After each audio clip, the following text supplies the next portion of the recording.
Hello viewers, कैसे हो आप सभी।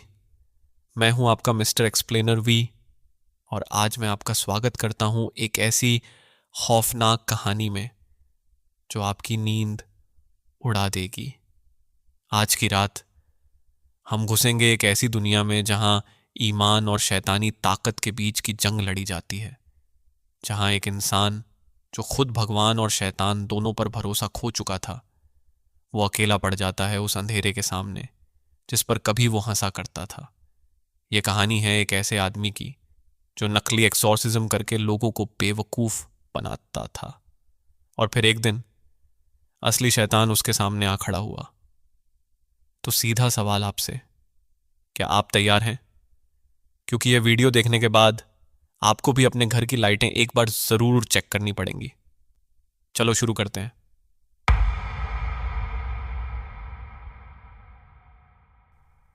हमारी कहानी शुरू होती है एक अजीब और दर्द भरी जगह से, एक इंसान के टूटे हुए ईमान के साथ। हमारे मुख्य किरदार का नाम है कॉटन मार्कस। कॉटन एक पादरी था, एक पास्टर, लेकिन वो पादरी किसी और तरह का था। जब उसका बेटा पैदा हुआ तो कॉटन ने रात दिन प्रार्थनाएं की, दिल से, आंखों में आंसू लेकर उसने भगवान से मन्नतें मांगी, लेकिन कुछ नहीं हुआ। कोई चमत्कार नहीं आया। डॉक्टरों ने आकर उसके बेटे का इलाज किया और वो बच्चा ठीक हो गया। डॉक्टरों ने बचाया, भगवान ने नहीं। उसी दिन से कॉटन के अंदर जो ईमान था वो धीरे धीरे बिखर गया, जैसे ठंडी रात में राख का ढेर बिखर जाता है। अब कॉटन का यकीन सिर्फ विज्ञान में था, सिर्फ डॉक्टरों में था, और शैतान, भूत, जिन्न, उसकी नज़र में यह सब इंसानी दिमाग की गलत फहमियाँ थीं। वो कहता था, जब कोई इंसान किसी अजीब बीमारी में मुब्तला होता है तो वो इस चीज़ को भूत या शैतान का नाम दे देता है, लेकिन असली वजह होती है एक मानसिक या शारीरिक बीमारी। अब आप पूछेंगे, अगर कॉटन ईमान खो चुका था तो फिर वो एक्सॉर्सिज्म क्यों करता था? यहां दोस्तों आता है एक बड़ा ट्विस्ट। कॉटन के पिता खुद एक बड़े और मशहूर पादरी थे, इसलिए लोगों में कॉटन की बहुत इज्जत थी। लोग सोचते थे कि कॉटन एक खास और मकबूल पादरी का बेटा है, तो उसकी एक्सॉर्सिज्म में जरूर कोई हकीकी ताकत होगी। और कॉटन ने इस सोच का फायदा उठाया। वो हर जगह जाता, नाटकबाजी करता। लोग उसे देखकर यकीन कर लेते कि उन्हें शैतान से निजात मिल गई, और सच्ची बात यह है कि वो लोग बेहतर भी हो जाते। इसका राज था उनका अपना जहन। जब कोई इंसान दिल से यकीन करे कि उसे शिफा मिल गई तो उसका दर्द अक्सर खत्म हो जाता है। कॉटन इस बात को अच्छे से समझता था, लेकिन यार, यह भी सच है कि कॉटन ने इन सब लोगों से बहुत पैसा भी कमाया, वो भी झूठी एक्सॉर्सिज्म के जरिए। एक झूठ जिस पर वो खुद हंसता था। वक्त गुजरता रहा और अब कॉटन थक चुका था इस सब से। उसकी बीवी थी जो हर चीज में उसका साथ देती थी, लेकिन कॉटन का दिल अब इस ढोंग में नहीं लगता था। उसने फैसला किया कि वो अब यह सब खत्म करेगा, लेकिन पहले वो दुनिया को यह बताना चाहता था कि एक्सॉर्सिज्म और शैतान का यह पूरा कॉन्सेप्ट एक फरेब है, एक बड़ा और खतरनाक धोखा। इस दौरान उसकी मुलाकात हुई दो फिल्म मेकर्स से, आयरिस और डैनी। दोनों एक डॉक्यूमेंट्री बनाना चाहते थे एक्सॉर्सिज्म और इस तरह की चीज़ों पर। कॉटन ने उन्हें साफ साफ बोल दिया, भाई, ये सब एक वहम है। कोई शैतान नहीं होता, कोई एक्सॉर्सिज्म नहीं होती। मैं भी लोगों की आंखों में धूल झोंकता हूं और उन्हें यकीन दिला देता हूं कि शैतान निकल गया। लेकिन फिर उसने कहा, मैं एक आखिरी एक्सॉर्सिज्म करना चाहता हूं और तुम लोग इसे कैमरे पर रिकॉर्ड करना, ताकि पूरी दुनिया देख सके कि यह सब कुछ एक कोरियोग्राफ्ड तमाशा होता है। फिल्म मेकर्स राजी हो गए और दोनों अपनी टीम के साथ निकल पड़े एक ऐसी जगह की तरफ जहां कॉटन को नहीं पता था कि वो क्या देखने वाला था। रास्ते में कॉटन ने इस गांव के बारे में बहुत सारी जानकारियां इकट्ठी की, और जो उसने जाना वो आम इंसान को थोड़ा अनकंफर्टेबल जरूर कर देता। इस गांव में कई लोग एक अजीब फिरके से ताल्लुक रखते थे, एक ऐसा कल्ट जो शैतान की इबादत करता था। वो बाकायदा शैतान के नाम पर पूजा पाठ करते, रिचुअल्स अंजाम देते, और कुछ रिपोर्ट्स के मुताबिक तो वो इंसानी और जानवर की बलियां भी देते थे। लेकिन कॉटन, जो अब किसी भी ऐसी चीज पर यकीन नहीं करता था, उसने इसे एक और झूठ और अफसाना समझा और आगे बढ़ गया। जब वो गांव के करीब पहुंचा तो उसने रास्ते में एक लड़का देखा। कॉटन ने उससे नेल का घर पूछा। जब लड़के ने जाना कि कॉटन एक पादरी है तो उसने बिना कुछ कहे कॉटन की गाड़ी पर पत्थर मारने शुरू कर दिए। यह हरकत कॉटन को बहुत अजीब लगी, लेकिन उसने उसे इग्नोर किया और आगे बढ़ गया। थोड़ी देर बाद जब वो किसान के घर पहुंचा तो उसकी हैरत और भी बढ़ गई जब पता चला कि वही पत्थर मारने वाला लड़का इस किसान का अपना बेटा था और नेल का भाई। यह सब सीधी सीधी एक फिल्म की स्क्रिप्ट लग रही थी, लेकिन दोस्तों यह सिर्फ शुरुआत थी। किसान ने कॉटन को अपनी बेटी नेल के बारे में बताया। वो कह रहा था कि कई दिनों से नेल का बर्ताव बिल्कुल बदल गया है। वो अंधेरों में जाती है, अजीब आवाजें निकालती है और उसने घर का एक घोड़ा भी मार डाला और एक मुर्गी भी। किसान ने कॉटन को नेल के कुछ कपड़े दिखाए जो खून से भरे हुए थे। यह सब सुनकर कॉटन का एक प्रोफेशनल हिस्सा तो अलर्ट हुआ, लेकिन उस हिस्से ने जो अब ईमान खो चुका था उसे अश्योर किया कि यह सब दिमागी तकलीफ है, कोई और कुछ नहीं। जब कॉटन ने नेल से मुलाकात की तो वो एक बिल्कुल नॉर्मल 16 साल की लड़की नजर आई। कोई अजीब हरकत नहीं, कोई अननेचुरल चीज नहीं।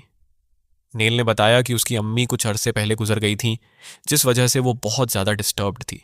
जब कॉटन ने पूछा कि क्या उसने घोड़े या मुर्गी को मारा, नेल ने कहा, मुझे नहीं पता, अगर किया भी होगा तो मुझे याद नहीं। वो नेल को लेकर उसके कमरे में गई जहां नेल की बनाई हुई कई तस्वीरें थीं। इनमें एक पेंटिंग मैरी की भी थी, वो जूविश क्वीन जिसे यहूदी मसीहा मानते हैं। कॉटन के जहन में यह चीज़ गहरी बैठ गई। कॉटन ने किसान से और बात की, काफ़ी मालूमात हासिल की।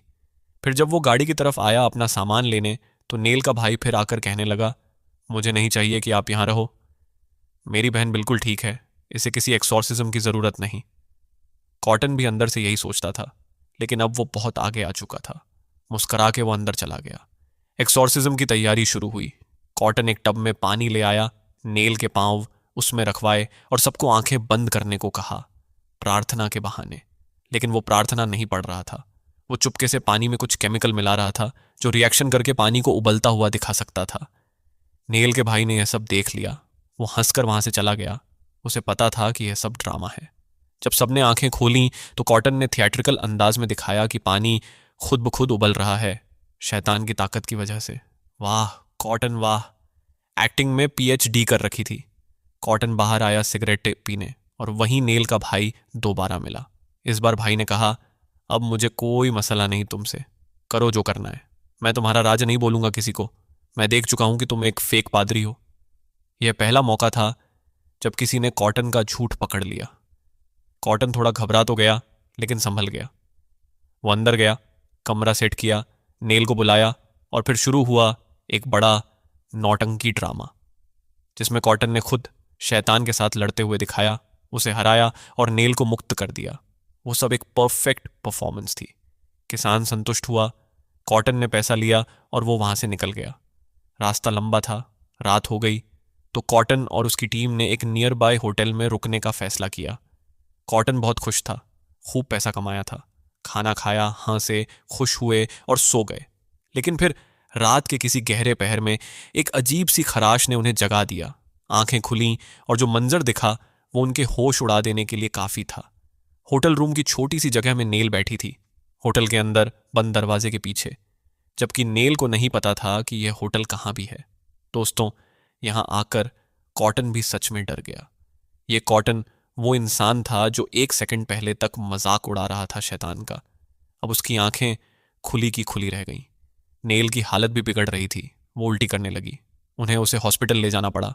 डॉक्टरों ने चेकअप किया, कुछ सीरियस नहीं निकला, बस वो उल्टी करती रही बिना किसी वजह के।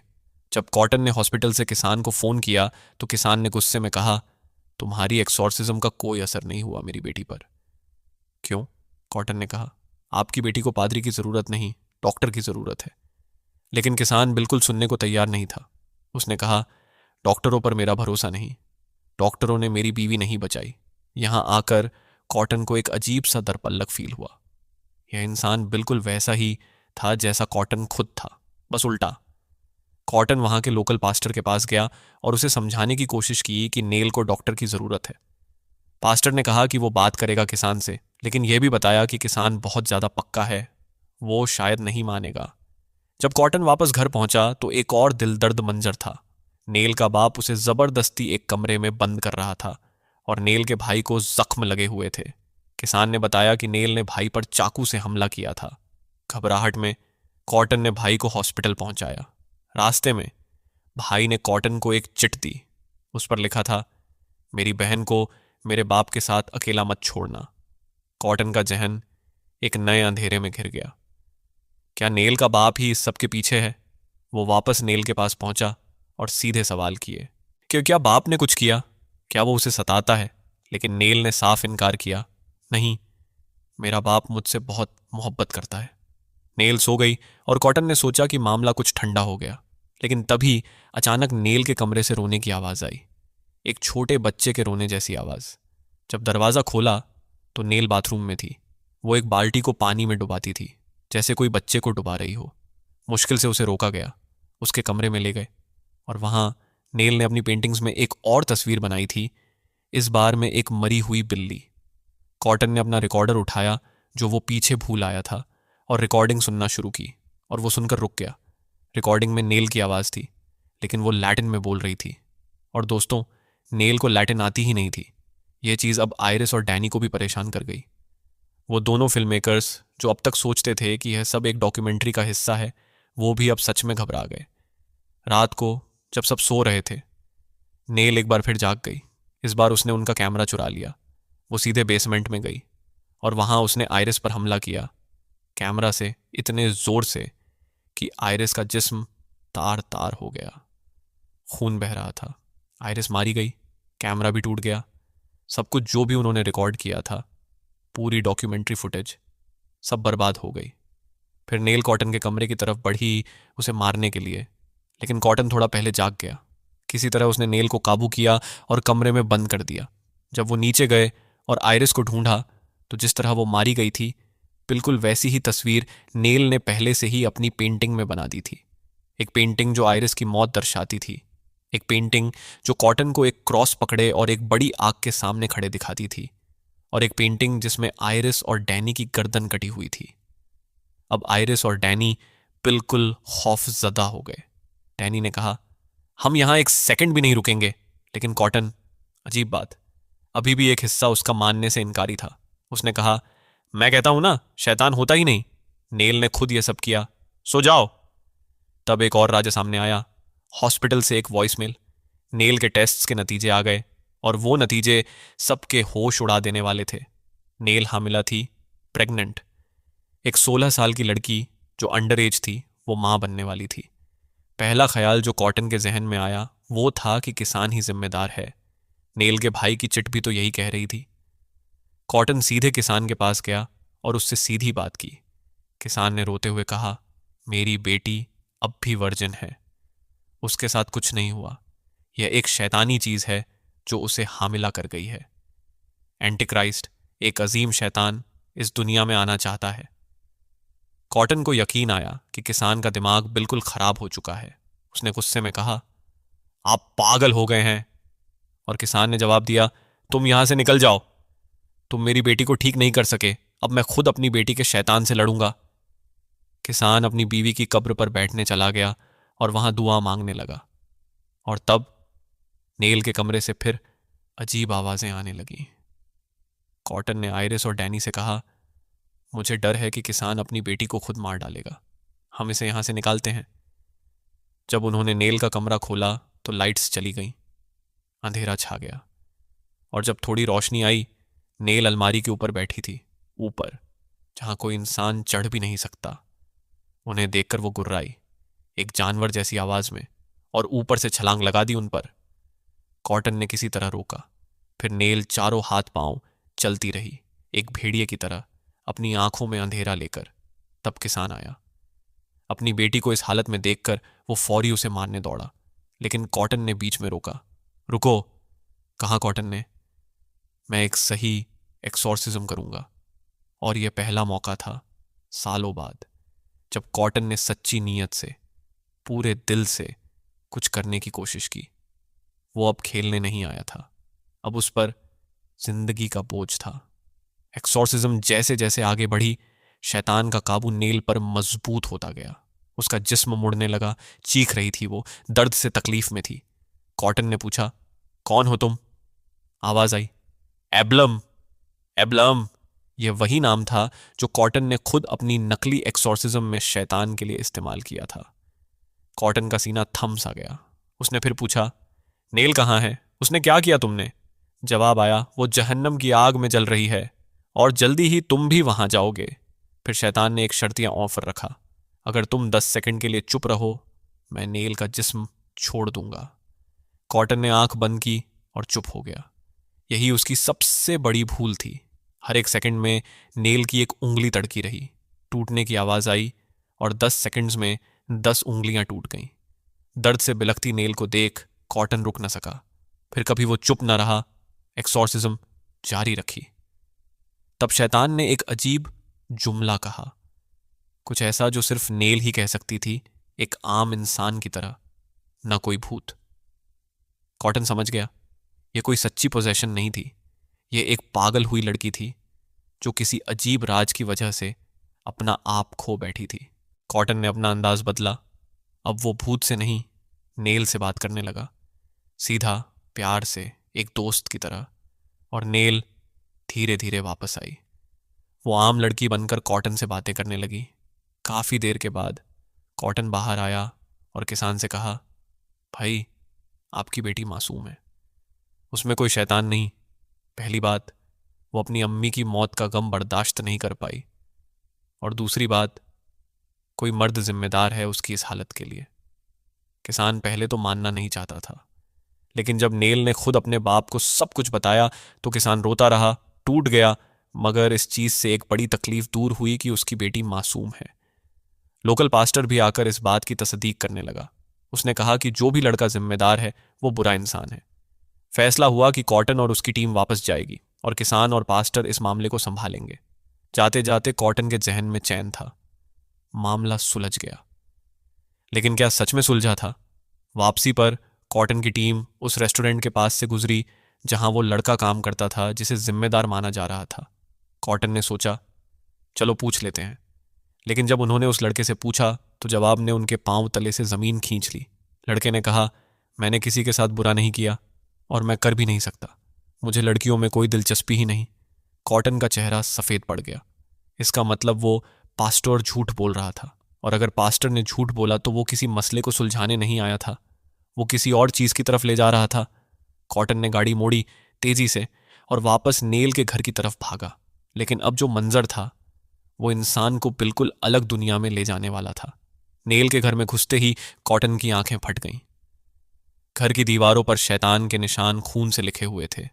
न नेल थी, न किसान, न भाई, कोई नहीं। बाहर जंगल से कुछ अजीब आवाजें आ रही थीं। कॉटन, आयरिस और डैनी उनके पीछे गए, और जंगल की गहराई में जो कुछ था वो एक ऐसी रियलिटी थी जिस पर कॉटन कभी नहीं मानता था। पूरा गांव वहां था। वो सब मिलकर एक शैतान की इबादत की रिचुअल अंजाम दे रहे थे, और पास्टर, वो जो खुद को खुदा का बंदा कहता था, वो इन सब का लीडर था, एक सैटानिक कल्ट का सरदार। किसान एक तरफ कपड़ों में बंधा हुआ था। नेल एक बड़ी आग के ऊपर लेटी थी, तकलीफ में चीख रही थी। और फिर दिल को रोका जाने वाला मंजर, नेल ने एक बच्चे को जन्म दिया, एक सुर्ख एबनॉर्मल बच्चा, और कल्च के लोगों ने उस बच्चे को वहीं आग में फेंक दिया। आग भड़की, एक विशालकाय लौ ने उन्हें घेर लिया, और कॉटन को एहसास हुआ कि यह कोई आम आग नहीं। यह अब्लुम, वो शैतान जिस पर वो हंसता था, वो सच में सामने था। कॉटन ने क्रॉस निकाला और उस आग की तरफ बढ़ा, बिल्कुल वैसे ही जैसे नेल की पेंटिंग में था। एक आदमी जिस पर किसी का यकीन न हो, जो खुद पर भी यकीन नहीं रखता था, वो अकेला एक ऐसी ताकत के सामने खड़ा हो गया। आयरिस, जो पीछे खड़ी है सब देख रही थी, वो समझ गई कि अब दूसरी पेंटिंग भी पूरी होगी, जिसमें उसकी और डैनी की गर्दन कटी हुई दिखाई थी। वो भागी, लेकिन कल्ट के लोगों ने उसे पकड़ लिया, उनकी गर्दन काट दी। आयरिस की मौत हो गई, बिल्कुल नेल की पेंटिंग की तरह। डैनी भागता रहा, और अचानक नेल का भाई, वो लड़का जो कॉटन से कहता था कि मेरी बहन ठीक है, एक्सोर्सिज्म मत करो, वो आकर डैनी के सामने आया, और नेल ने भाई की गर्दन चाकू से काट दी। क्यों? क्योंकि वो भाई खुद इस कल्ट का हिस्सा था। इसीलिए वो एक्सोर्सिज्म रोकना चाहता था, ताकि शैतान की पूजा में कोई रुकावट आकर खड़ा ना हो जाए। कॉटन की मौत आग में हुई, और बाद में डैनी भी नहीं बचा। कल्ट जीत गया, एक पादरी हार गया। और इस हार की वजह वो यह कि पादरी ने खुद कभी भगवान पर यकीन करना छोड़ दिया था। जिस चीज का वो मजाक उड़ाता था वो चीज सच निकली, और जब वो सच सामने आया तब बहुत देर हो चुकी थी। तो दोस्तों, यह थी कहानी एक ऐसे इंसान की जिसने शैतान को झूठ समझा और फिर शैतान ने उसे सच करके दिखाया। कॉटन मार्कस ने अपनी पूरी जिंदगी लोगों को कन्विंस किया कि भूत नहीं होते, शैतान नहीं होता, और एंड में वो खुद इस राज का शिकार बन गया।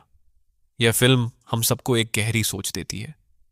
क्या कभी किसी चीज को सिर्फ इसलिए झूठ समझ लेना चाहिए कि हम उसे अपनी आंखों से नहीं देख सके? सोचो जरूर। और एक चीज मुझे बताओ, अगर आप कॉटन की जगह होते तो क्या आप भी इतने पढ़े लिखे बने रहते? कमेंट में ज़रूर बताओ। और अगर आपको यह वीडियो पसंद आई, जो मुझे लगता है ज़रूर आई होगी, तो लाइक करें, शेयर करें अपने उन दोस्तों के साथ जो रात को अकेले सोते हैं। उन्हें नींद से दूर करो। सब्सक्राइब करना बिल्कुल मत भूलें, क्योंकि अगली वीडियो में एक और ऐसी कहानी आने वाली है जो आपके होश उड़ा देगी। तब तक अपना ख्याल रखें, लाइट्स ऑन रखें, और याद रखें, कभी भी किसी चीज को सिर्फ इसलिए झूठ मत समझना कि आप उसे देख नहीं सके।